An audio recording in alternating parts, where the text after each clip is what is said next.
Well, welcome to Bedford High School. Today on Saturday. What is today's date, Frank? The 28th. Today is October 28th on a beautiful, beautiful Saturday afternoon. Bedford High School for today's quarterfinal match between Bedford High School Bulldogs and the Central High Little Green. Bedford is ranked #1 in the state entering the tournament, and Little Green, coming off of a 4-0 victory earlier this week over Nashua South, is ranked 9th. Yeah, and we're switching up sides here. Sorry. I guess they lined up the wrong way. Just take an extra minute to get the game going. And I think we're looking for Bedford to press fast and test this backfield, the untested backfield of Central. We shall see how they attack here. Why don't you got? What's with the formations? What do you think of the coaches are starting with here today? Well, Bedford, we'll see as it settles in. It looks like Zach Vero is going to go high. We've got probably a traditional 4-4-2 from Bedford. Central looks like they're starting with just one high striker, and that would be number 9, Josue Asanta. He's a great talent. So I would say it looks like Central starting more with a 4-2-3-1. And that would really lend toward my initial thought that Central's really going to try to settle into this game and put some extra bodies back into the midfield for possession and try to get settled in, maybe long enough, 10, 15 minutes to try to calm the nerves of the boys and get into the rhythm of the game. Looks like we have our first foul already in the first that was quick. 40 seconds of the game. Yeah, that was nice and quick. I think that was, well, actually, I don't know who that was on. So I won't even speculate at this point. It's probably Ryan Slajeski. Yeah, probably. He was a little further back, but I'm going with a Mark Kiefer on that one from Bedford. Big head by Graham Reynolds, one of our taller players, coming in at 6'4". Probably one of the taller juniors in the state. Puts the ball a lot in on the corner kicks. We got Zach Vero racing back for the ball. Oh! Zach with a strong challenge on the ball. Goalkeeper Glaudy came way out to make that play, and Zach got in the way and for a throw-in for Central. Yeah, it looked like the goalie for Central was hesitating a little bit there. With the speed of Zach Vero, you've got to be careful as a goalkeeper to not hesitate and get the job done quickly. Yeah, no time for hesitation with Zach on the field. Exceptionally fast player for Bedford. Bedford wears number 8. Zach wears number 8 for Bedford. We'll have another throw-in for Central as they get to about midfield. I think the real challenge for these two teams is going to be to be creative around the box and find quality scoring opportunities. I don't think you're going to see many mistakes defensively by either team. Questionable high kick there. Could have been a dangerous play. Well, the refs have to settle in their nerves too. This is a playoff game, and refs get nervous and have to get used to this level of play, the quick speed here. So here we see Central really looking to try to keep the ball down and move it comfortably. Don't be surprised if they bring that ball back a bit and look for opportunities to just keep possession. Oh, number 11, that's Paulo Tedesco for Central. Actually dribbles the ball out the end. And we'll have a goal kick here for Bedford. Bedford's goalie Aiden Wishart takes their goal kicks, and he makes a quick restart choice out to his right back. And Stu Pepper, I think, really brings that onto the kids as much as possible, starting the ball out of the back, moving it through the midfield. Here's a big chance, but just a bit too heavy on the way to that pass back to Zach Vero on the give and go. Surface does play fast at Bedford. So you have to really show the finesse and your touch to lay the ball in at the right weight in order to get the chances. Josue. Oh, sorry, go ahead. Yeah, no, Josue settles that ball and transitions back into the attacking third here for Central. There was a quick cross. Ball's played out to Austin Edwards. Back into Abubakar. Number 11, the junior player from Central.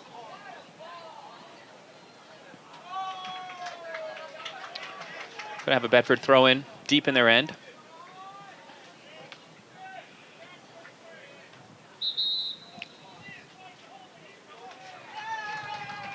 We have a foul on Bedford. Quick restart. Oh, quick Central restart. Puts it in play. Boy, that foul was on number 7, Austin Edwards for Bedford. Looked like a pull of the shirt there that the referee saw, and no one else did.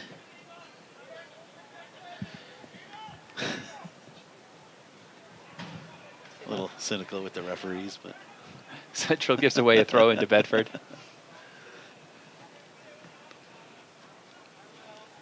We're about 5 minutes into the game, and seems to be mostly midfield play. Central has exceptional height in the back as well. Ball's coming across the middle, out to number 7, Austin Edwards for Bedford. Look for the overlap from Ben, but Ben holds up. Elects to serve the ball in. Oh, We'll go for a goal kick. skimmed off the man bun of Charlie Speaker, one of the senior captains. Frank, are you a fan of man buns? No.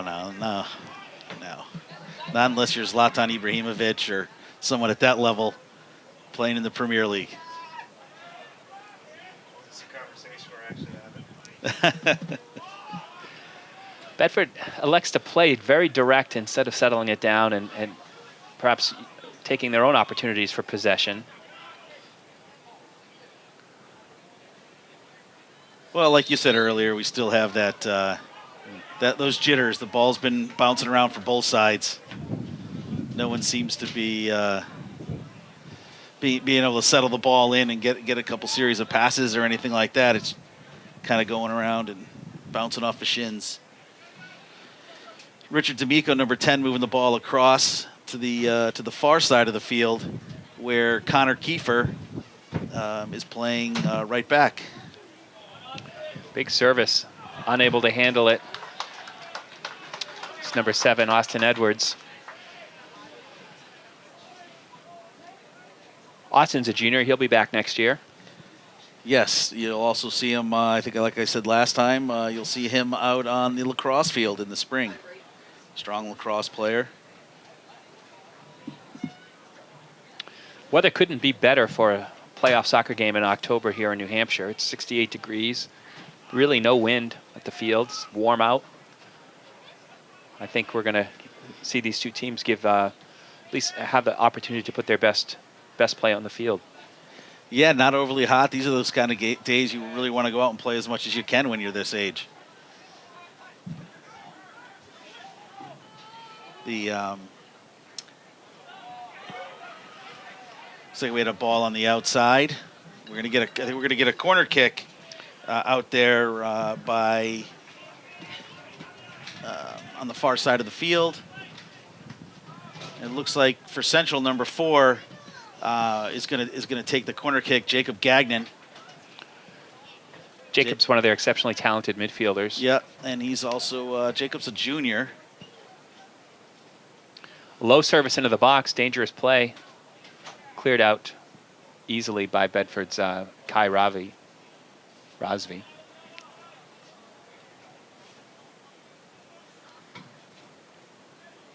Connor Kiefer, who's playing right back, like I said, is back there disrupting that play by Central. I think Bedford just wants to clear it out and take their breath for a second here. The ball spent a lot of time in their third of the field. Able to easily work it out after the service into the box. Bedford plays back through Ryan Sajeski. They're looking for their center midfielders to help advance the ball forward. Plenty of space here. Let's see. Richard D'Amico looks to the outside. Goes a little bit ahead of number 7, Austin Edwards. I think Bedford's a bit impatient to start. Central seems to be the more patient of the two teams. Bedford electing to play very direct, balls over the top, and Central really electing to try to keep the ball down and possess it a bit more. Just a kind of an unforced error there on the opposite sideline results in a Bedford throw-in. We're in the far side of the field. Mark Kiefer with the ball. Here's a chance. They do not want to let him put that on his left foot. I think they're going to try and keep Mark out and have him shoot right. He's an exceptional left-footed player. that his dominant foot, Frank? Yeah, oh yeah. I would say 80% There's of a his. chance. Oh, Yeah, nice shot, but nice chance by Austin Edwards. Back to Looks like that was- Kiefer, number 10. Yeah, he's 90% of his goals are left-footed. It's a rocket. I'm sure we'll see that a few times this game. another service into the box and a header right to the goalkeeper. Cloudy handles the ball easily. Well, nice redirection. Nice redirection by Bedford's Austin Edwards, number 7. Glaudy was on the spot, made the save. Oh, a little miscommunication back there between Kiefer and Slajewski. Little bump. But it's played back to the goalie, Aiden Wishart. With any luck, Frank, there won't be any miscommunication between me and this Slajewski Yeah, today. exactly. No, we're good. Frank. Can you hear me? You can hear me? I'll let you know. I can't hear Frank. I'm not sure that we're Kai Razvi out, number 6, on the far side of the field. Looks like playing with the ball. Looking for a throw in here. Looks like we're going to have a green throw in. Little green. Okay. Little green monsters. What is a little green, by the way? Is that what the? It is the little green. I'm not quite sure what the origins sure of their mascot or their team name is.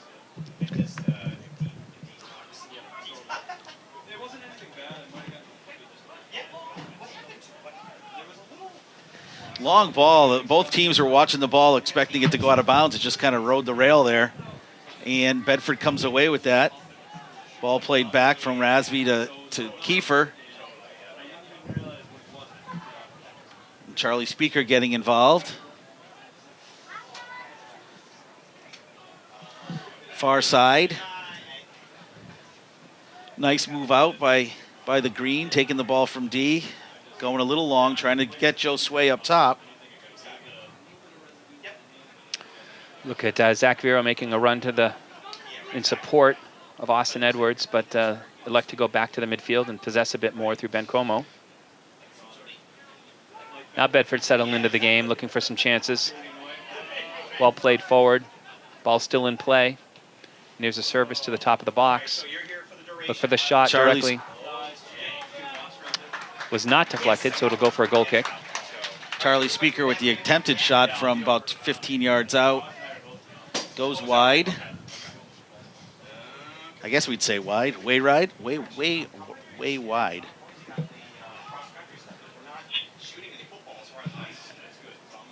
So in beating Nashua South earlier this week, Central coach Chris LaBerge felt like their team really put together a complete game. They beat them 4-0, where their talented strikers were involved in really all of the goals.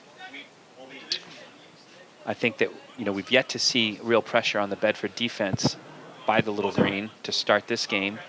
But as I mentioned earlier, I was looking for Central really to try to settle into this game, and we're in that 15-minute mark here. So we're going to see a foul on Bedford. A restart just about midfield. That was number 10, Nidal Almarie. Got an ankle taken out there by number 10, Richard D'Amico. So nothing major, just to give the ball away, a little free kick here for the Green.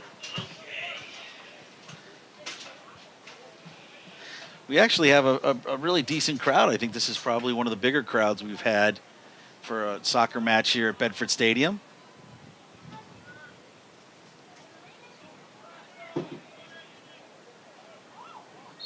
We're going to have another foul on the far side. This one will be coming out in favor of Bedford. Looks like Ryan Slajewski is going to be on the ball to take this free kick.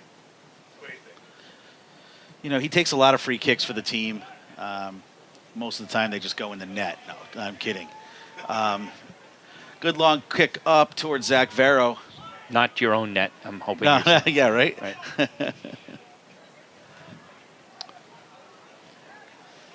Little game of kickball going on right now, but we'll settle it. Midfield will settle it down. Mark Kiefer making an advance here. On his left foot. Well struck, just wide and high. And it looks like we're going to get a corner kick out of that, Matt. I think that might have tipped Glaudy, the goalie from Central, must have tipped that one. Oh, he's definitely a big boy. I mean, his arms clearly can reach over that crossbar. So it would not surprise me. We'll see how Bedford elects to attack this corner kick. They're set up opposite. They're going to make their runs near, far, post, middle, and high. Looking for deflection. It's a well-played ball right across the goal mouth, but the defender was there to clear it. That's one of those basic examples of what they teach you on as a youngster on corner kicks, is have somebody at the post. Got some real aggressive play there by the Central Little Green, getting forward. And that's going to make its way out of bounds for a goal kick, Bedford. Sparking Central there is number 8, Sam Asante. He's a freshman getting a real great opportunity and some visibility here today. His older brother, Josue, is number 9, the striker. So it looks like we've got 2 brothers paired on the field together.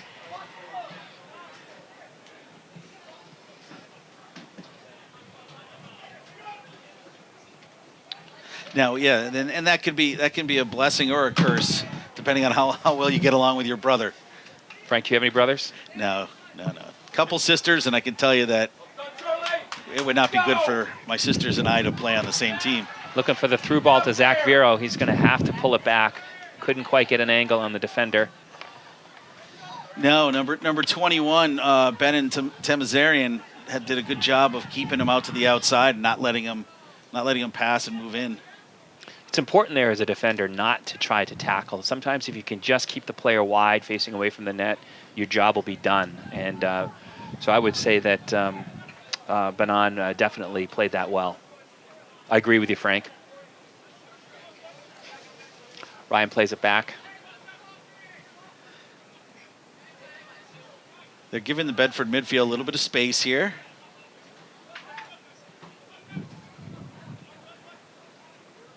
Let's see what number 7, Austin Edwards, does with it as he plays the ball. Oh, Kai Rasby tries for the Maradona, misses the turn. Trying to figure out what he was thinking by doing the Maradona there instead of just driving forward. Slowed down his own momentum when really I think if he just played it straight, he could have had a good clean look at the goal.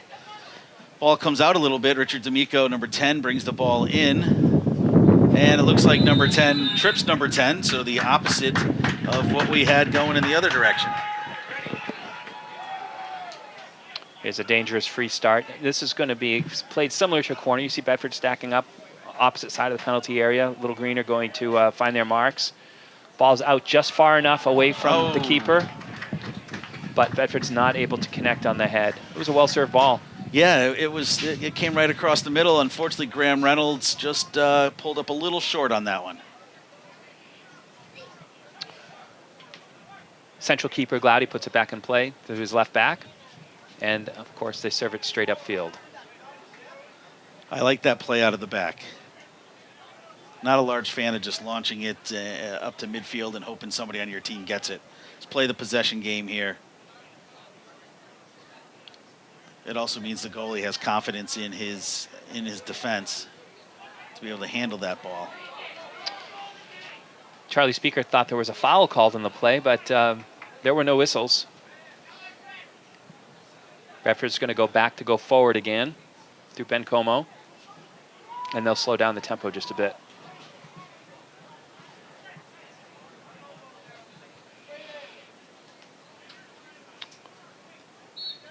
And there's a foul.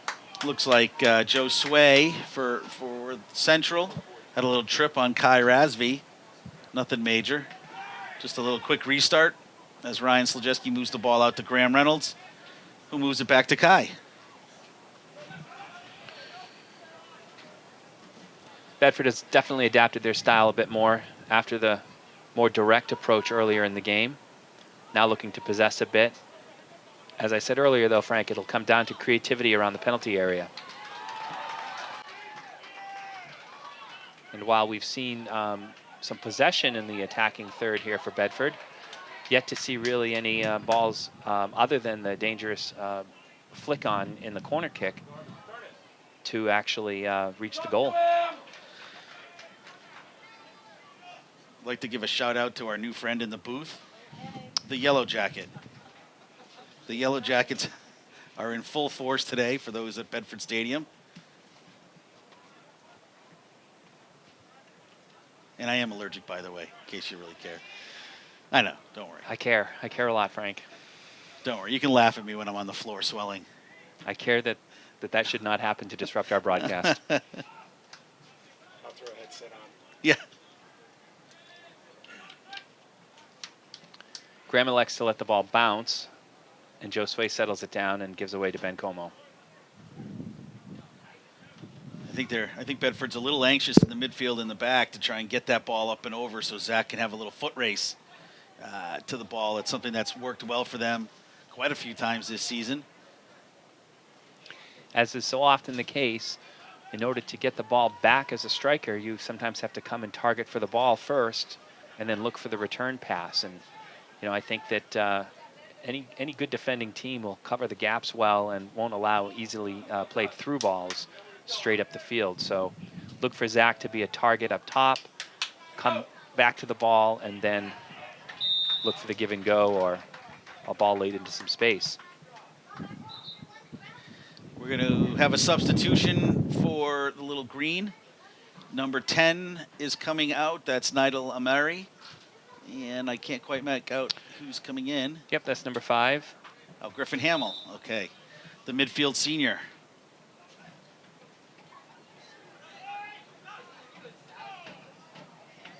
Goes for the Bedford throw-in. Charlie Speakers on the ball. I think Bedford's done a great job of keeping the little green forwards running around. They've done a lot of good moving the ball across the field and switching sides.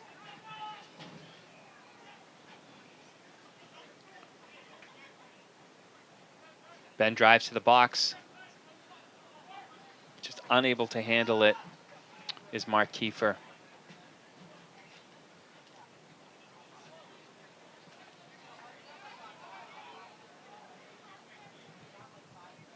Well, it looks like we'll get a white throw in on this one. Long throw. Ball's back out again.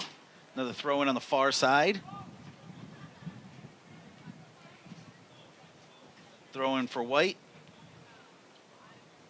Well, look for Connor Kiefer to put this ball towards the middle of the field. He's got a very good throw. Almost like a free kick, as you can see right there. Tyler Moreau, number 7 for Little Green, taking the ball out in a foot race with Richard D'Amico. And D'Amico comes out with the ball at the end of that one. Right here. As is usual, we have fans in the stands trying to direct the players what to do. Not unlike parents at most youth soccer games I've ever been to. Exactly. I think both Bedford and the Little Green have brought 6 or 7 extra coaches with them this afternoon. Well defended on the right side there by Bedford's number 3, Connor Kiefer. Long play over to Austin Edwards, who's on the near side of the field. If he can get Well in front of played. the ball, look for the tap to... He's looking for some kind of set play there that didn't materialize after fighting hard to win that angle into attack the box. Yeah, He's gonna Matt. do it again. It looked like the midfield and the striker were just running into each other up top, so they had to kind of pull back and restart. I think Bedford has the looks that they want. They're just not quite executing. There's a mistake at the top of the box. That was Central's number 12, Maximus. I'm going to try to get this Callum right. Palakis? Callum Palakis. Palakis? Thanks for the assist, Frank. I'm guessing. I couldn't tell you. But we're going to have a goal kick now as they made a substitution, which I didn't catch, who came out. We're scoreless now with about 16 minutes left in the first half at Bedford High School. Today's quarterfinal match between the Bulldogs and the Little Green of Central. We're still being attacked by bees, and it's still 65 degrees out.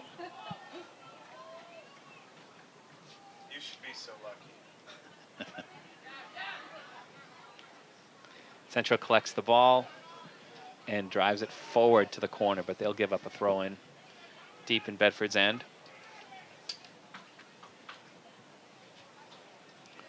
Bencomo will take the throw-in over to Graham Reynolds. And he should have a goal kick. We have a goal kick. I don't think Aiden Wishart has had to make a save yet in this game, or that he's even really had to handle the ball, other than as a goal kick. Couple goal kicks. You know, and that's what we've expected. Over the course of the season, Bedford's only given up 10 goals across 16 games. They have less than a goal against average per game. So I can see that them not conceding much and not having much activity back there. Just as I say that, Little Green gets moves the ball forward and gets a corner kick out of it. Okay, so with 15 minutes left, Central will take their second corner kick of the game. It looks like number 11, Paolo Tedesco, is going to take that. Paolo, very familiar to the Bedford group. Paolo plays on the same team as Mark Kiefer, Graham Reynolds, and Ryan Slajeski. Central will learn another corner kick on the clear out by Bedford's defenders. I always find it unusual that a striker will take the corner kick. Because, I mean, really, their specialty is scoring goals, so where do you want them? You want them in front of the net. But unless his accuracy is so precise, right, that they can't find somebody else to deliver the ball right where they want it. Yeah, who can't put the ball in front of the net? Both teams trying to get the ball down. Zach Vero, number 8 for Bedford. And here's Josue with the overlap to Paolo into the box. Oh. I think maybe a bit of communication there between Aiden Wishart and Ryan Slajeski could have just resulted in an easy pickoff by the keeper. Usually expect the keeper to call that player off and just step in and take that ball, but they're going to give up another restart in the corner with Paolo taking it again. Ball served into the box, defended well at the top of the box by, is that Austin Edwards, number 6? 6, no. 6 is Kai Razvi. Kai Razvi, sorry. And there's Kai to Austin Edwards. Played up through This Zach. is a dangerous ball. It's another dangerous play. That could go for it's still in play. That was quite a spin. Oh. They're going to call a foul on that. What was that? Benin Tamazarian had quite the tackle on number 7, Austin Edwards. Looked clean from where we were, but the ref didn't like the call, or made the call, excuse me. Yeah, no, I have to say that I thought that was a clean tackle by the central defender. He came in, maybe the momentum of the player carried it over, but referee Dennis Melanson disagreed. He's now going to walk the players back 10 yards and wait for the whistle on the restart. From that angle and that distance, I'm not sure I'd waste 2 players out on a wall, but you know, in fairness to Dennis Melanson on that particular call, he's in the 2-man system. He's got to be so far away from the play to make that decision, and that's what you're left with. Nothing comes of the restart for Bedford. It'll go for a goal kick here. Glaudy's going to place the ball, and we'll see if it looks like, based on the positioning of his teammates, he may play short to 22. Yeah, actually, I think there was a foul on that. Oh. So we'll have a free kick. Yep, you're right, Frank. I did hear a whistle, actually.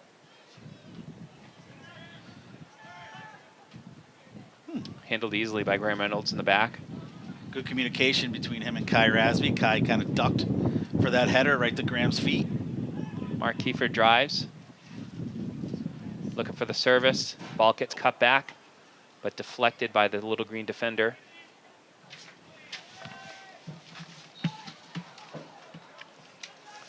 You know, this Central team gave up 16 goals this year. Yeah, they put 42 in the net. That's quite a good ratio. Another restart for Bedford in another dangerous area. Again, look for them to make sure that it's not direct enough for the keeper to make the play easily. They want the keeper to come off the line and have to make a play. And like he just did there. Well played by Glaudy. Punches it out of danger. No messing around on that. Don't, you're the keeper. Don't try and come out and catch them. Just get it out of the way. And frankly, Frank, if I saw Glaudy. Austin Edwards offside. It looks like we have an offside on number 7, Austin Edwards. Just finish that thought, Frank. If I saw Glaudy coming at me with his fist out in the middle of the box, I think I would probably give way too. Yeah. We're talking 6'4", 200 on Glaudy. He's a big boy. And that's one of the benefits of being a goalkeeper is that you want to have a physical presence on the field. As a father of 2 goalkeepers in my family, courage is really the number one thing you're looking for in goalkeepers. Such a difficult position, and Glaudy showed a lot of courage stepping forward on that challenge. Yeah, confidence, courage. You want to go into it. You're making your play. You're not backing off. So Bedford gives up a foul on the 43-yard line.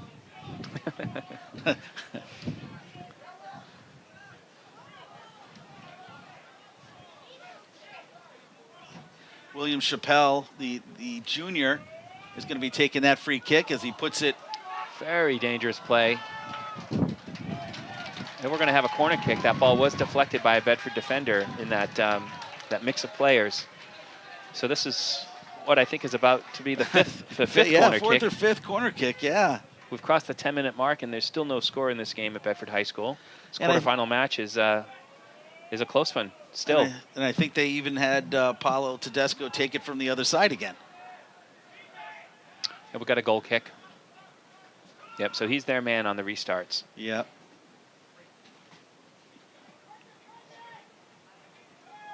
There's 5 or 6 kids on Bedford and 2 or 3 from this Central team that all played together in their spring and winter club team. So the boys have a great rivalry and good chemistry and lively text messages back and forth prior to the event. And 2 exceptionally coached teams here with Chris LeBurge and Stu Pepper, both of them good friends, with soccer and outside soccer, having coached together. And I would consider them to be mentors of each other as well. A lot of respect between the 2 coaches. Brennan Walsh, the junior midfielder, came off in favor of Max Kalamacakis. Go ahead, you say it, Frank. Kalamacakis.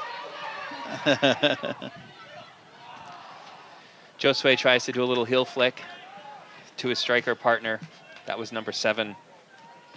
Tyler Moreau. Tyler Moreau, the midfielder. One of that group of players that plays together in that squad that won the national championship 2 years ago for GPS New Hampshire.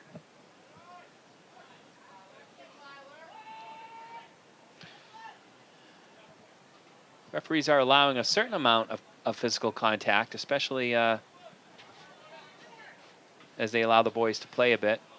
Josue would have been offsides had he elected to play the ball, but Bedford will elect to do the goal kick instead of keep it in the keeper's hands. Personally, I like to have the ball in my keeper's hands. Yeah, it's much easier to get the ball where you want it to be. Yeah, you can roll it out. You can play it down on the ground and take a few touches if you need to. Should have been a foul, I thought, at midfield there.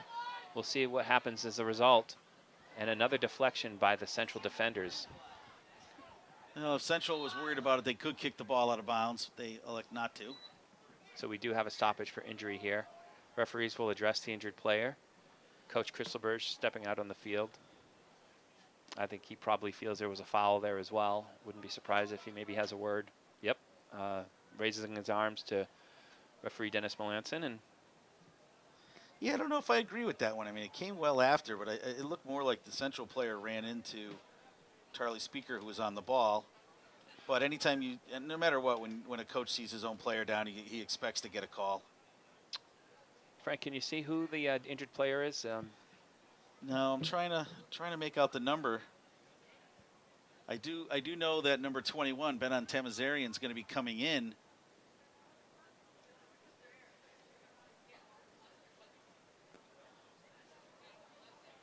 As we have a little extended stoppage here, it looks like a bunch of the players are going over for their for a quick water break. as the trainer comes out. Oh, number 12 is up. Maximus Calamet-Placus. Just for you, Frank. Yes. Let's just say Max is coming off the field with a little bit of a limp. Max, you know, in fairness, you know, Max missed a good part of the middle of the season. He had a broken foot, and you know, starting center midfielder for the Little Green. I wonder if that might be the same foot that you know, we had a bit of a collision here with. But when Central lost Max to injury, you know, they did struggle a bit finding a new rhythm. And Max is a real emotional leader on the field for this team. They play much, much better with Max in the field. So it'll be interesting to see how they react. They've played without him for a good part of the season. We'll see if they can settle back into that.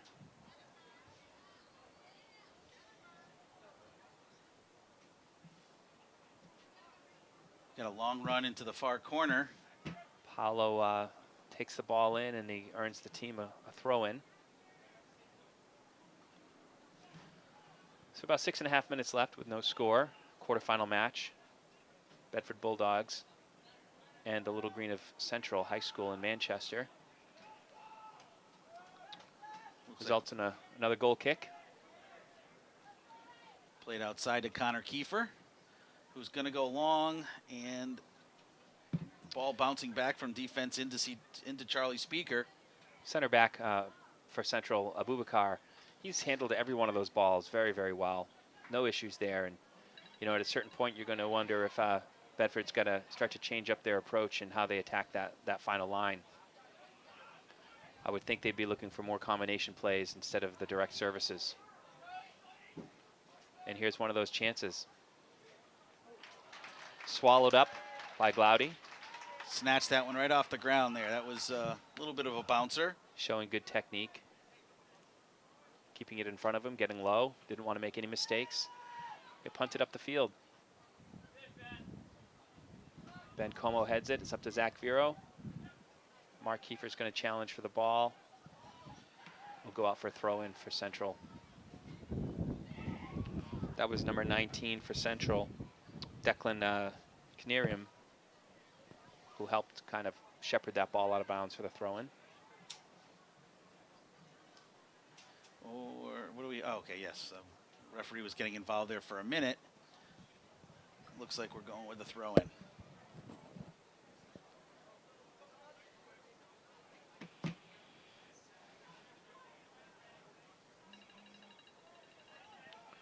Ball just sort of bouncing around a little bit there. Cleared out by Bedford. Number 22 in the game, Donnie Longlegs Crowder is coming in, or came in, I should say. Bedford. Donnie adds some speed on that side and some obvious height. Look for him to take him on one-on-one to get to the end line. There's a service, and there's a ball right to the feet of Zach Vero, but it just surprised him a little bit. I'm not sure I've ever seen a ball to someone's feet like that and not come out with a goal. No, that was just a quick come across the middle type of thing, and Zach just wasn't ready. Both his feet were underneath a bit. Didn't quite have his balance to receive and make a play, so just sort of deflected off of him. I think we've seen that a lot this year from Bedford. Personally, watching the games, there's a lot of those plays in front of the net that just kind of don't go our way. About 3.5 minutes left in the first half.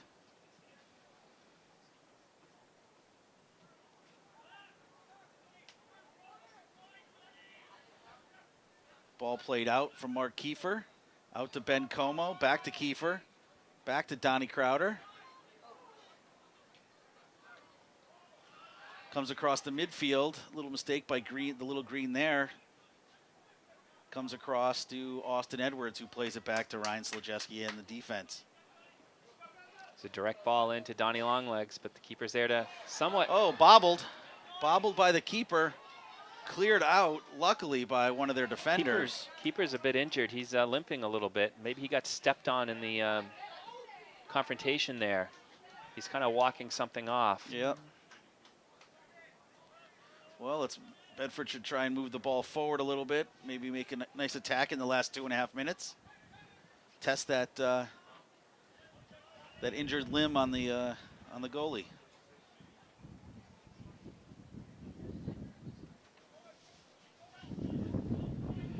The wind's picking up a bit here in Bedford.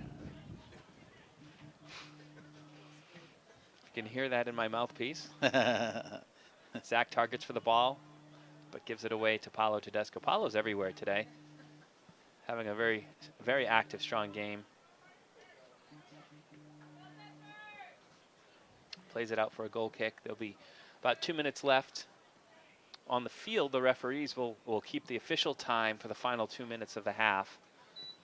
We will not see it count down on the scoreboard, and that's to allow for any stoppages.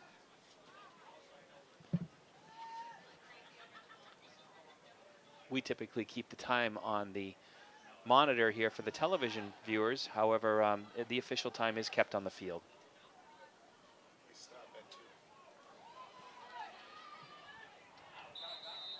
Ball's out of bounds for a throw-in for Bedford. Bedford complaining that it wasn't a goal kick, as Josue looked to have dribbled the ball. He's going to move the player back, feeling he went a bit too far forward on the throw-in. On the other side, that's always a great time waster when you're trying to run out some clock time at the end of the game. Just take the throw in as far upfield as you can and let them blow the whistle. There's no penalty for it.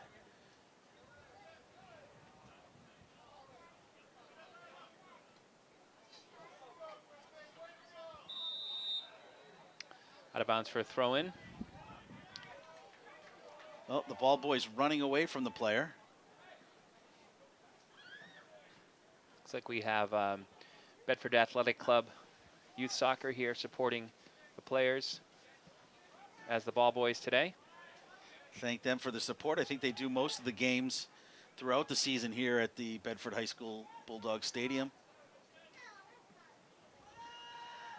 It's a great help. It keeps the flow of the game going.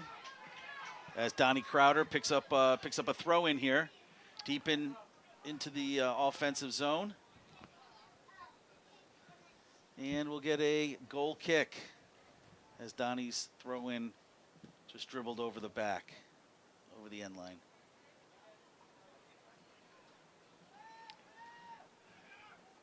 Well, it looks like this half is going to end a scoreless tie as the whistle just blows. Your initial thoughts on this first half, Frank? I think it took each squad a little bit of time to settle in. The ball, it was kickball for the first 10 minutes or so, but I think they've settled in nicely. I think Bedford's had a little bit more of a passing game where they're trying to challenge the goalie a little bit more. But we're still at 0-0, so all even.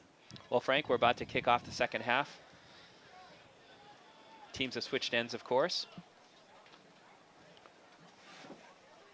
We've got 40 minutes to play, and Central will kick the ball off.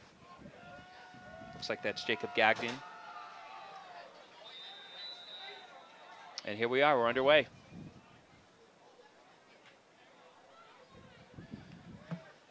Sometimes it's interesting to see how much the character of the game changes the second half versus the first half.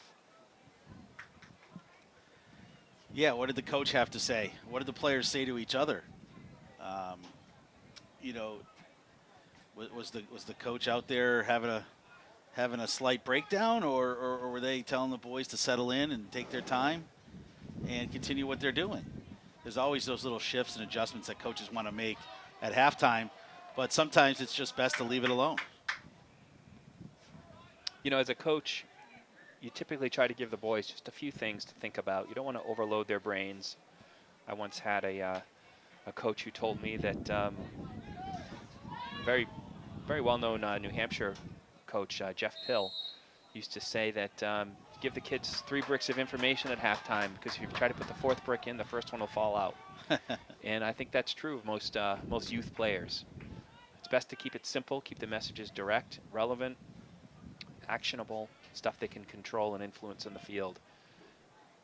Right. We don't need the coach starts sounding like Charlie Brown's teacher when he starts going on too long in that 10-minute intermission.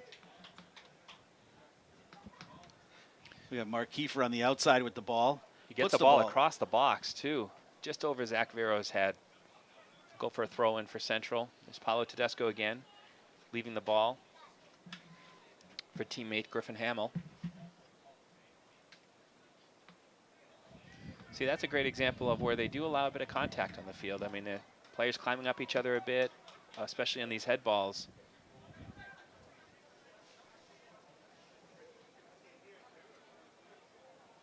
Griffin Hamill clears the ball back after a throw-in. The ball is cleared back to the goalie for Bedford. It's funny, you know, as a coach, I've always coached boys, don't ever play the ball back to the center of the cage for the keeper to play that ball. Keeper should show wide from the net. The player should play the ball wide to the net. You don't want any little silly mistakes to happen. And that ball was rolling pretty quickly for Aiden Wishart off the foot of Ryan Slajewski. And, I mean, can you imagine? Ball slips under his foot, it goes over, takes a bad bounce, and in the net, it then be a season changer. Yep. Central player almost got through, defended and cleared the end line. Yeah, a little bit of bumbling under the feet there. Throwing for Bedford. That'll be a foul. Oh, little Mark Kiefer, little body check after his pass. That's okay. The Abubakar not happy with that play. Ben and Tamzarian is going to take the free kick here for Central's Little Green. He's going to play a ball up in the air, looking for some kind of deflection from Josue. Cleared up by Ryan Slajewski, and now Zach is making a run on the ball. Easily makes it into Glaudy in the Central penalty area. Yeah, that little knock he had earlier doesn't seem to be affecting me. He ran out of the box, or ran up to the top of the box fairly quickly there, and not an issue. No limp leg or anything.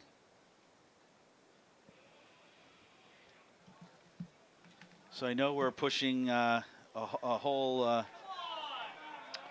Probably a legitimate foul there, not called at midfield. One back though.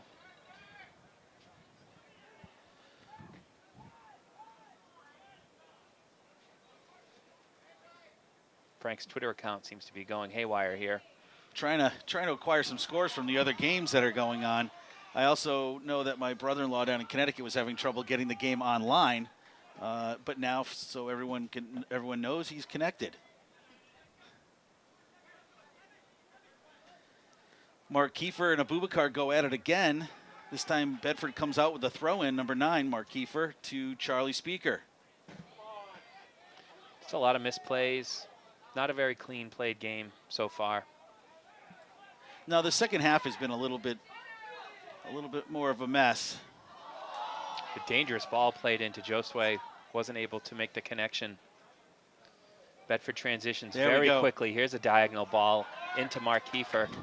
Look for him to make his first touch to the post.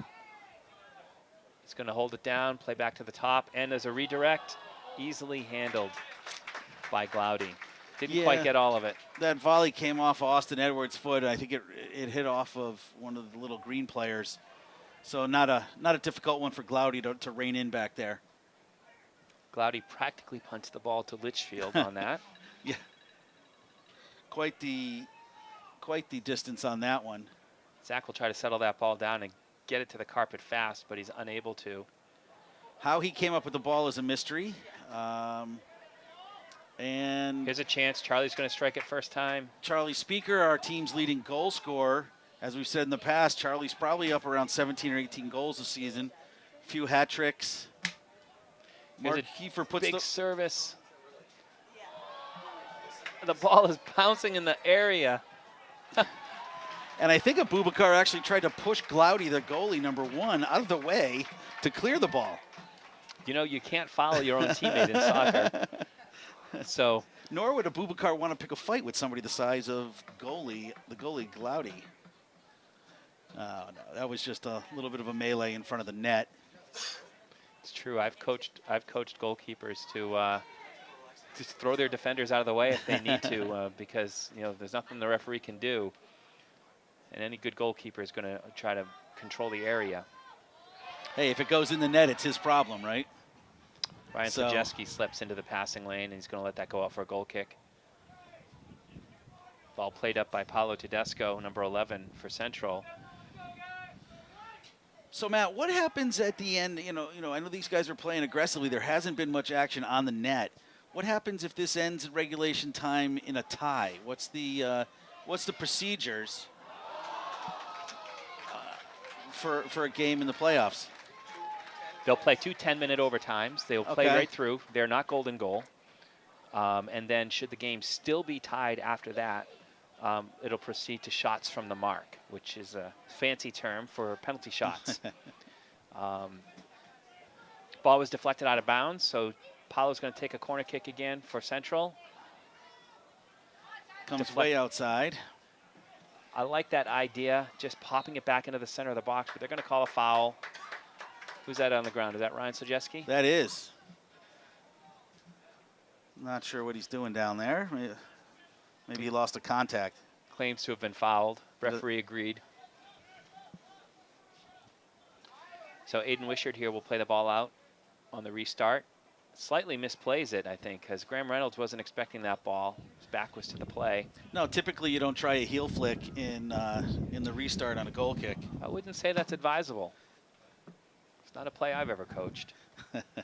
He'll probably let this run for a goal kick again. Aiden Wishart, our sophomore goalie, taking another goal kick. About 7 minutes into the half. 8 minutes, if I could learn my math. I don't remember what goes into 40. It's kind of like when you say 8 days a week, Frank. There we go. That's going to happen. I just got in a report that at the Concord Londonderry game, Concord is about the same time we are, and Concord has gone up 1-0 on Londonderry. Concord is the 7th seed, so if they were to hold on to that, that would be considered an upset. That's in the bracket opposite from where Bedford and Central are currently playing. Ball served into Josue off the chest. He turns it, and that could be dangerous. It's in the net. That is a goal by Josue, exactly what Bedford did not want to see. Well, so with 9 minutes into the second half, with about 31 minutes left in the game, Manchester Central Little Green strike first. Very technical play on both ends. You've got a terrific service in. That assist would go to number 5, Griffin Hamill. Josue settled that off the chest with a turning first touch. Got that ball down and turned and struck it low far post, beating Aiden Wishart. I think the goal at the beginning of the game for Bedford was to not allow Josue to have that type of freedom, and it appeared that whether it was unexpected or not, that one of the center backs was not able to stay on him and allowed him to take that shot. Well, so we're going to have a bit of drama here for Bedford as the host team and number 1 seed. They're going to look to press and try to get some balls to the net now. I wouldn't say that they had the luxury at this point of settling too much and being too patient, especially the way the Central seems to be playing with a bit of confidence. Charlie Speaker fouled at about midfield. Central bench and fans disagree, shockingly. Yeah, when do fans ever agree with a ref? Here's a chip handled by goalkeeper Glaudy. He must have been knocked over by a goblin there or something, because he clearly had the ball in his hands and just decided to take a nap or something. God, Glaudy can put that ball down the field. Holy Man. mackerel. One bounce, dangerous play. Aiden Wishart's there to handle it. I've seen plays like that result in goals. That was a one bounce 90-yard punt. That's got some speed, a little bit of wind coming out his way, but geez, that was Crazy. Really like to see Bedford just try to get some clean looks to face the goal and actually get some shots through the talented defenders for Central. Yeah, Central's putting a lot of guys back in the box now. Here's a good chance. Handled easily. Slow roller into the net. Glaudy smothers it, falls on it. And he'll take his time as he tries to encourage his defenders to move out. Look for another bomb down the field. If you're Aiden Wishard on the opposite goal, be ready. You are on your toes because here comes one. Off the head of Ryan Sajeski. It'll go for a throw-in for Central. There's a 90-yard pickup from one end to the other on that goal kick / header out. It does stress the defenders when balls are coming at that distance in the air. Similar setup as the first goal here. There's Josue at the top of the box to see if they could go for a goal kick here. Okay, thought it might have been deflected, but it looks like it's gone for a goal kick. Tyler Moreau taking a shot from the outside. I think Bedford still doesn't have their composure back from that goal a couple minutes ago.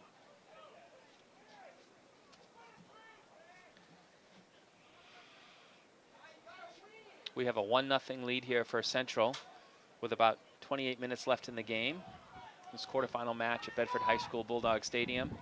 Oh, here's a good chance if he could just clean it out of his feet. He's got to find a way to get that ball out and direct it to the net. And Central is not messing around here. They had 6 guys in the box as Bedford brought the ball forward. Josue comes all the way back from the striker position to challenge and win that ball. And that's the kind of work rate you want to see as a coach. It's not Josue not taking anything for granted. A 1-goal lead could evaporate at any point. He's working as hard as he possibly can.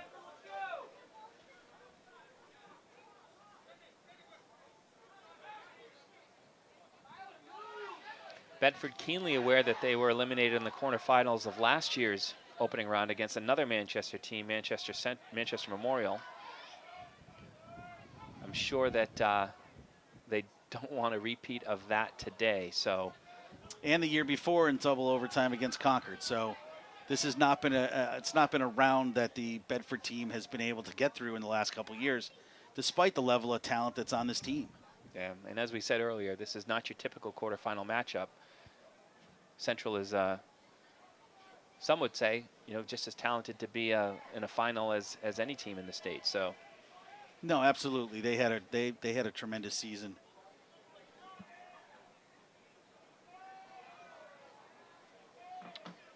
Glaudy has the ball. Talking to the referee, wondering, I think, if Zach Vero has been a bit of a nuisance in the area as he tries to distribute the ball out.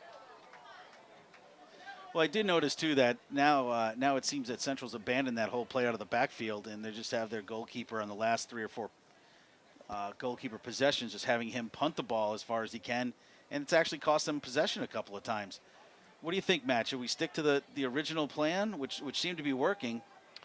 It's tricky because, on the one hand, you're forcing Bedford to have to travel 70, 80 yards in order to reach your net again, and there's a benefit to that when you're holding a 1-0 lead.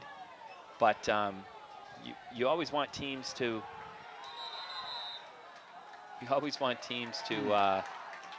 to play to their strengths.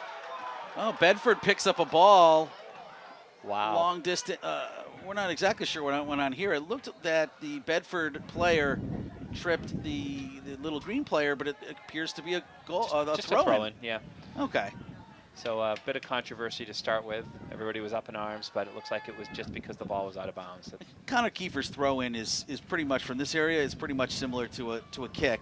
So I would expect this ball to make it in towards the middle of the goal. If he doesn't, he's got no one to come back to, so he's going in deep with this one. And that's quite the throw.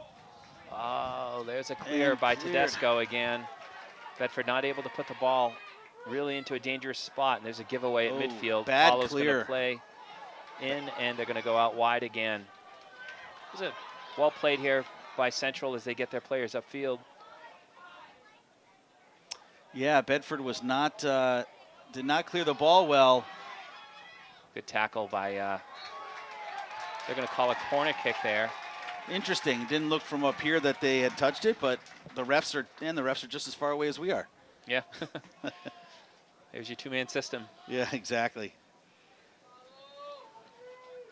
The speed of play in this game is just far too fast for this type of antiquated referee system, but nothing we can do about it. It's what we're given.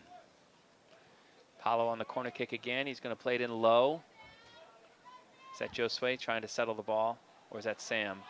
Well, look at That who was picks Sam. up the ball. Number 4, Slajewski sprinting down the field. Tries to get the ball to Zach Vero, but the run just doesn't materialize. Zach challenges and goes out of bounds for a throw-in. 23.5 minutes left in this game, and Central is leading 1-0 on a goal in the 49th minute by Josue Asanta. Beautiful little chest trap turnaround one-timer into the far post.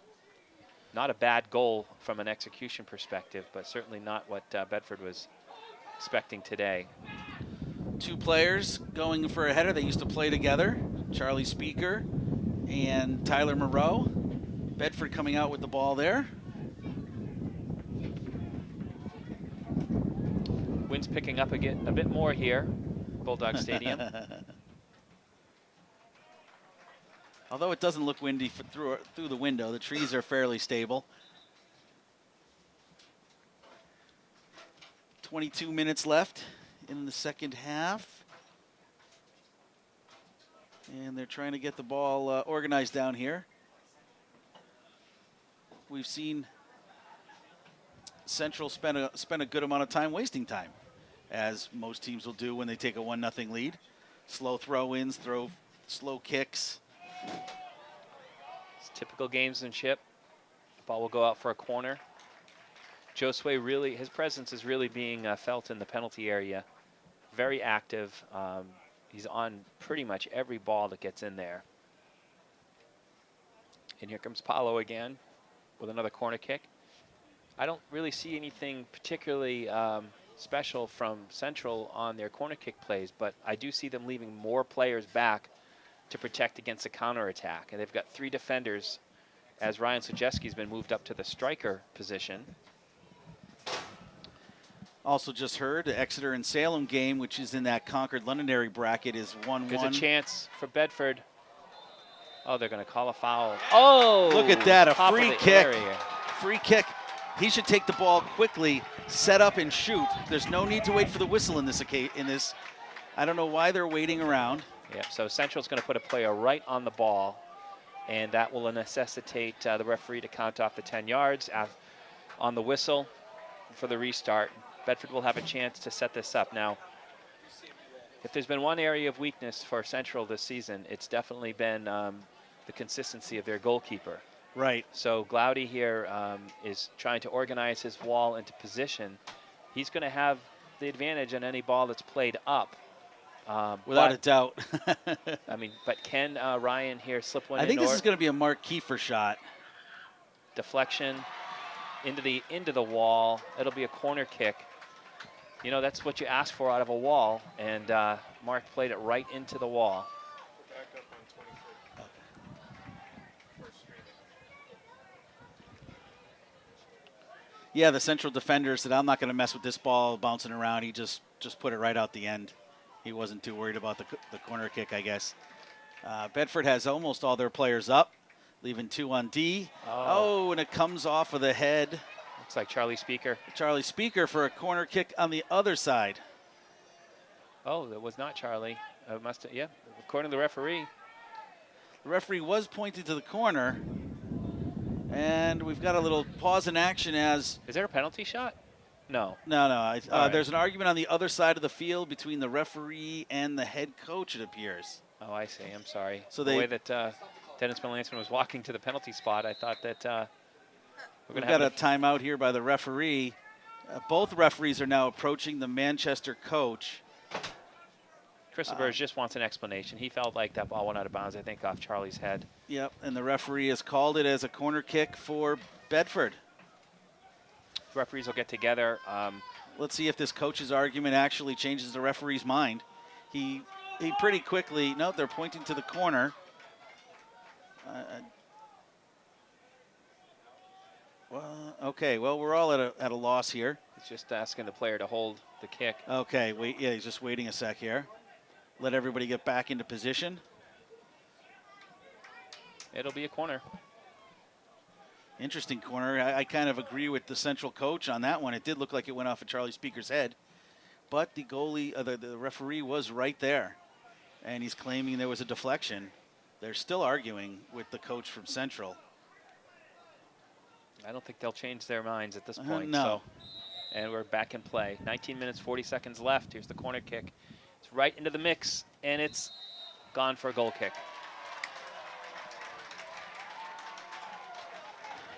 Now, I know they've worked on a set piece in there, and I think typically they let that ball go past the first person, so it kind of gets more into the middle of the group. But Austin Edwards first in towards the ball, and ball is out for a goal kick.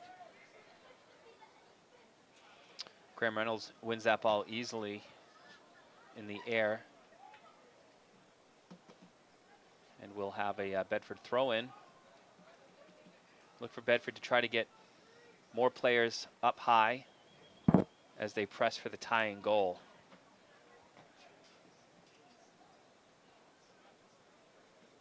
Yeah, they've already made a change in the backfield. They put number 4, Ryan Slajewski, up top and put Aiden Kinney, number 16, brought him in, the junior, as a center back to go with Graham Reynolds, Connor Kiefer, and Ben Como as your back 4.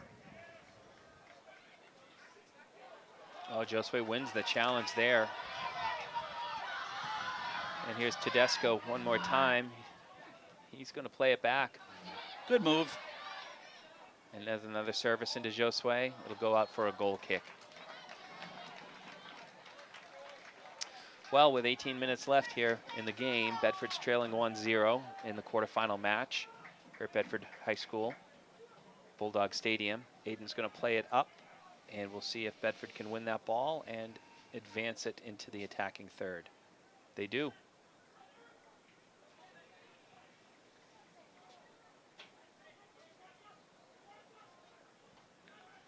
Bedford still has there's a good amount of time left here, but Bedford still wants to be a little bit quick about this. They don't need to waste any more time. They're going to call a foul there, I think, and the ball is going to go, whoa, it's going to go this way. I thought that the Central player climbed over the Bedford player's back, but I think in the referee's opinion, they felt that he was submarining him underneath, and that's another perspective on that type of play. And there were several of the extra referees, the ones that sit on the metal benches, were, I think, in agreement that it should have been a Bedford ball. You know, if it was one of the referees doing that submarining, you could say that it was a yellow submarine. That would be... Off the crossbar by Tedesco, just misses it. Go for a goal kick, but that ball was on target. Yeah. Dangerous shot. Tedesco's down, though. We'll have to... Looks like he's got a cramp of some kind. I think he may have amazed himself that he took that shot. Well, the referees are going to stop the play. Coach Chris LeBurge is going to come out. No. Yeah, here he comes. Which means now he has to go off the field for at least one play. Is that the substitution rules for injury? Yeah, generally speaking, when the coach or trainer has to enter the field for the stoppage, then the player will leave for a substitution. That is unique to high school soccer. In FIFA rules, where most players in this area play in club soccer or international soccer, the player can stay. There's no forced substitution. Now that's his father that he's walking off the field with, who's also a trainer for the team. Does a lot of ex-Marine. Does a lot of, well, I guess you're never truly an ex-Marine, but former Marine, and does a lot of speed and agility training with Central during the season. He also does that with the GPS team, his club team, during the off season as well, during the other season as well. So the ball had originally gone out as a goal kick, and that's how the restart will how the ball would be put back in play for the restart. The clock is restarted now, and we're back in play. We have a whistle and a mysterious foul call here. Yeah, that's just a random. Not exactly sure what the referee saw and then there. he pointed the. Okay. Now it's going the other way. All right. Bedford restarts the ball. Not sure why or how, but we're moving forward. Literally for Bedford moving forward. Some great analysis there, Frank. Yeah. Hey, I didn't hear you come up with anything on that one.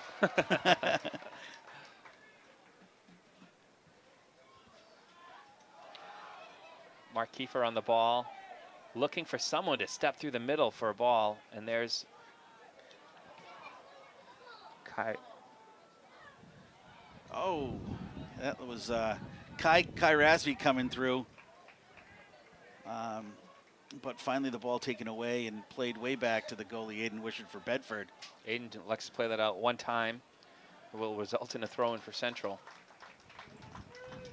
You usually expect to get a little bit more out of that type of pass back to the keeper and not directly lose possession. So I think Bedford's got to be a little disappointed in that handover. Yeah, the clock is ticking. They've got to stop with that type of play. They've got to control the ball. They don't need to kick it out when you're not under pressure in that situation. Little fancy scissor kick on the other side by one of the Central players. White throw in. You know, one of the young men for Central that wasn't able to play today injured himself in training this week after their 4-0 win over Nashua. Harris Suljevich, a young man, a sophomore that I coached here at GPS in Bedford for a few seasons a couple years back. And, you know, he had earned a starting position in that game and unfortunately found himself injured, not able to participate in today's game with a high ankle sprain. Oh, that's a bummer. So we hope Harris recovers well and you know, has a terrific career as a junior and senior in the next couple of years. Bedford will earn a corner kick on this play. Corner on that one. Look, you know, each one of these restarts has got to be gold right now. This looks like Mark Kiefer's going to take the corner kick. Bedford's going to send in everybody but one. Yeah, we'll keep one of their backs more in the middle here. If I'm Bedford, I drive this ball in low into the area. There we go. Look for the deflection, something low. Get the goalie down. This is dangerous. A one-on-one if he wins that ball.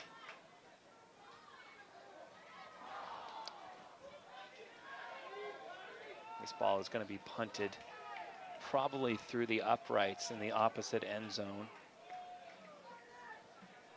And he's going to take his time, of course.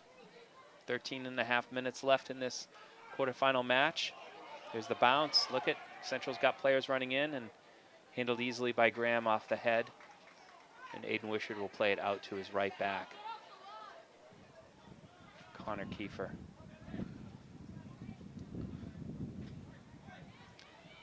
Not sure why Mark felt the need to try to turn the ball into the two defenders there when he could have just simply played a ball back and they could have gone around. That's an interesting call there by the ref. It appears that the kid fell.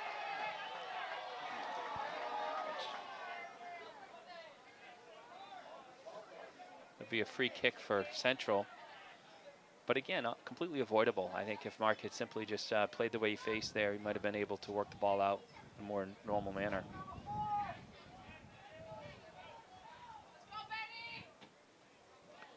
Aiden Wishart looking to make the play here. Good save as it's hit right into his chest. Glad he came up with that one. Looking for the quick counter. Nice outside to Mark, who's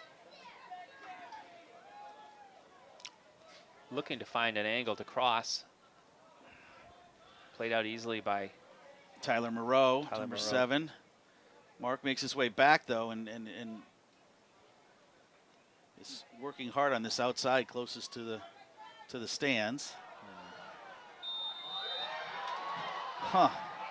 Looks like we'll get a free kick here for Bedford. It appears. Oh, we're gonna have a timeout for an injury. Number 10, Richard D'Amico, the senior captain, on the field. Trainers coming out. Yep, it looks like they're going to wave off the trainers. I think he's going to want to stay. Well, I think it's a little too late now. So I still questioning whether this is a free kick or a throw-in. Looks like it's Looks Connor Kiefer practicing his juggling skills for the throw-in, and they are making Richard D'Amico come off the field.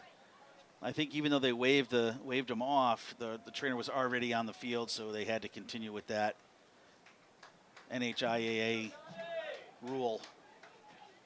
So with 12 minutes left and Central leading 1-0, Bedford's about to put the ball in play on a throw-in. Here's another dangerous throw-in by Connor.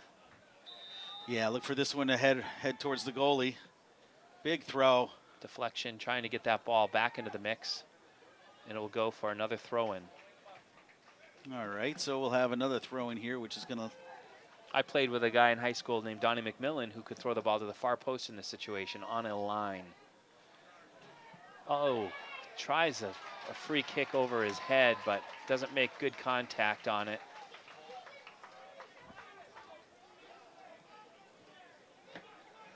Well, 11 and a half minutes left.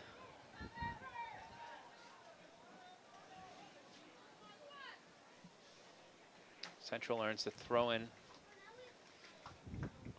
All the Bedford players starting to feel the gravity of the situation, going down 1-0 with 11 minutes left. Haven't had a strong opportunity yet to put the ball in the net, and I think they're starting to feel it.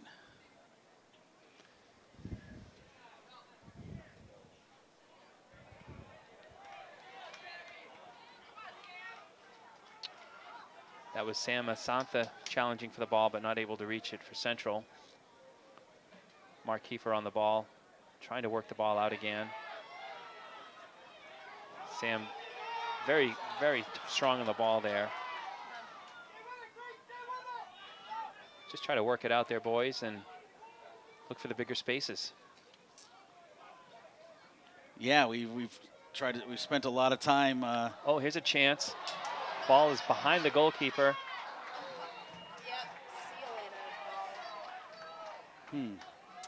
Looks like number 4, Ryan Slajeski, is down. And in the far corner, Donnie Crowder as well. Both players are up. They do. Nope, now they're not. Ryan's back down here. And this looks like to be a card coming out here. Oh, no, I'm sorry. That's the referee's game card where he takes notes. Well, he shouldn't have a yellow game card. That would be a little bit confusing, wouldn't it? So we're going to have a throw-in for Bedford. All right, we're coming from the opposite side here, far side of the field. Bedford's pushing everybody up and in here.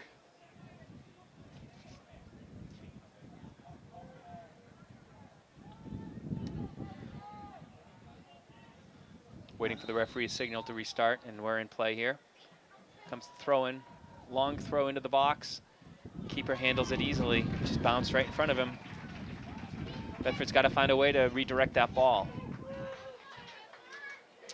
Yeah, it seems like we're getting the ball. Bedford's getting the ball into the middle, but it's just going right to the goalie. So we have 10 minutes left here now in the game. The Central fans cheering on their team with the CHS chant right down in front of us. Bedford just trying to find some space. Every ball, though, is played high. Good communication between the defense and the goalie on that one. Yep. Number 22 William Chappelle was going to head the ball out, but his goalie called him off, so that was a good work by the defense there. Bedford's got to find a way to get into a position to score. Now closing in on 9 minutes, and here's Mark Kiefer up the sideline, looking for a service. He gets the ball, cuts it back. The keeper is on it. What a play. He read that perfectly and got there first as Charlie Speaker was streaking across the middle. Fully clothed, by the way. Yes, of course.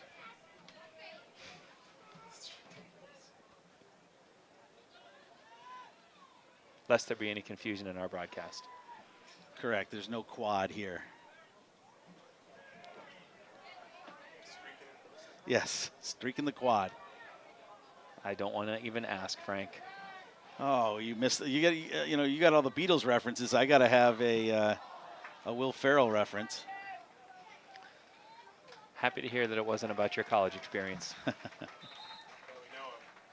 that we know of, right? Well, we're just happy there were no video cameras back then.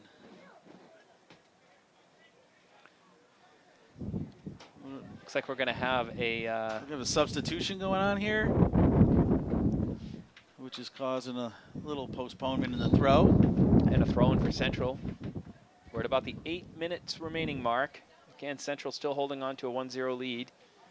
Bedford trying to find a way to create something up the field. Electing to play very direct over the top, which we know Central's handled very well through the game. Yes, they have. They have not allowed that ball to get over. I think other than once with Zach Vero in the beginning. Oh, they're going to call a foul there. I don't see how they could have called a foul there. Well, that's the fun part about the high school soccer season, the reffing, that you never really could quite figure out exactly what they're doing. A bit unpredictable.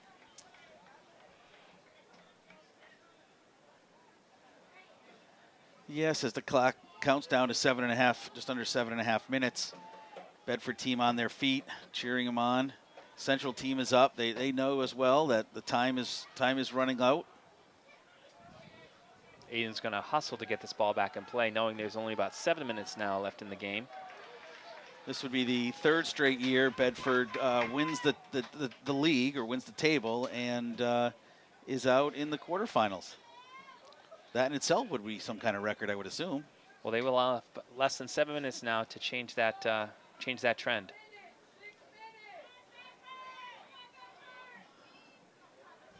So it'll be a Bedford throw-in. Connor Kiefer's going to take it. Can Bedford find any magic in the penalty area here to put one in? Everything's played in the air, though. It's difficult to find. Here's a far shot. It's going to go over the net for a goal kick. Glaudy will take his time getting that ball back. Yeah, I'd like to see some of the Bedford players start to kind of get, if it goes out, get that ball and set it up for them, save a little bit of time here.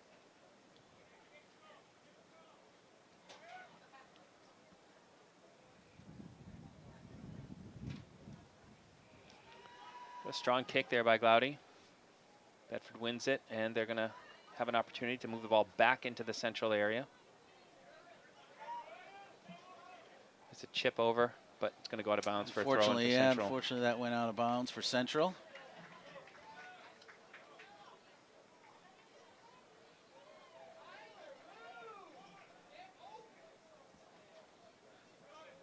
Josue settling back into the ball, leaning into the defender.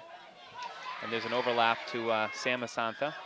Back to Josue, and there's Aiden's on the spot. Aiden Wishard's on the spot to make an easy save. We're at about 5 minutes left now. Aiden with a good punt there. Decent Richard D'Amico coming over to try and capture that ball.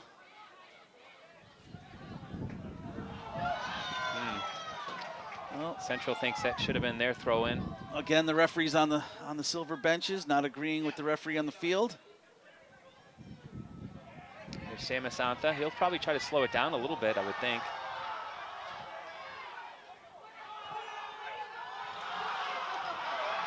Should have been a handball. Looks like it's going to go in, yeah. 4.5 minutes. The crowd is feeling it. The crowd is feeling the upset. Number 9 Central, close to defeating the number 1 team in the state, number 8th ranked team in New England, according to USA Today.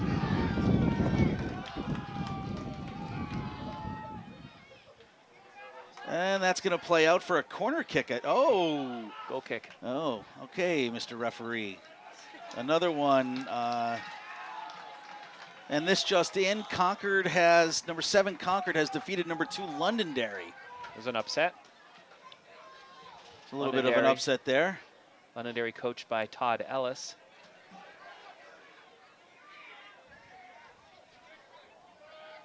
Sam finds his brother Josue. Josue falls over himself, but manages to get back up, facing the net. Defended by Bedford. Oh, it's in the net. Or is it? No, It's a goal kick. Oh, sorry. From this angle, it looked like the ball was in the top corner. We'll take that goal off the board. It was not a goal. It was. Well, luckily the scoreboard announcer here didn't actually put it on the board, but let's take that one back anyways. Or did he? On the television, I'm afraid it might have happened. We're going to have a free kick for Central. Richard D'Amico better watch out. Connor Kiefer better watch out. 3 minutes left. There's no need to be wasting time and arguing with the referee. Nope. I think the priority needs to be the game, not arguing with the ref. Ben and Tamzarian riling up the crowd here, about to take the free kick. Central fans on their feet. Players on both benches on their feet. Noticeably quiet. Aiden on a nice diving save, and it's going to be cleared out for, still in play. Bedford got to get forward here. They got to find a way to get forward and take some chances on the net. Foul, restart, 2.5 minutes left. Bedford's going to have to put this ball in play quickly. They're looking actually to do a set play here, maybe try to send the ball into the area, thinking it gives them a better chance than trying to just build the ball up. And here we are, 2 minutes left. Referees will keep the official time on the field, and here's a service into the box. Mark with a far kick. Keeper elects to punch it out instead of handling it. Aiden Wishard's going to come out high to retrieve this ball, and he gives it away. That might be the end there. That might be the end of the game. Aiden Wishard recovers and plays the ball out. Well, with about a minute left, that's unfortunately that ball a little too far, a little too hard. He's going to take his time, and he's going to punt it into the next zip code. And I think that's going to be the end of the season for Bedford. Unfortunately, I could take my papers down off the wall. But no, unfortunately, the end to a very strong season. 3rd year in a row to see this happen. See if Bedford can muster one final rush up the field. They do gain possession at midfield, and here they are, folks. Let's see if they can put one to the net. It's going to elect to go wide out to Ben Como, or is that Mark Kiefer, I'm sorry. And it's going to miss the mark. And that was... Oh. There was a deflection. Somehow, yeah, okay, so Mark took the shot from the left, and looks like we're going to get one final corner kick here. Well, if Bedford can put this in, this will be absolute dramatic. It's put in front of the net. Far post. Comes back in. Bike. Oh, no. Like much of the day, missing the mark. Here's Josue on a breakaway. It'll be a throw-in for Central.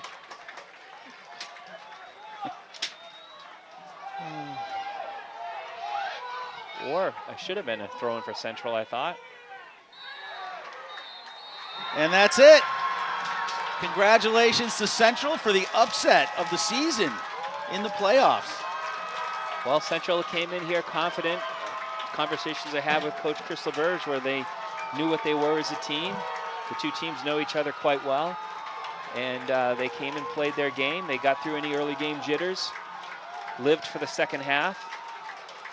And their top striker, Josue Asantha, cashed in on a terrific chance.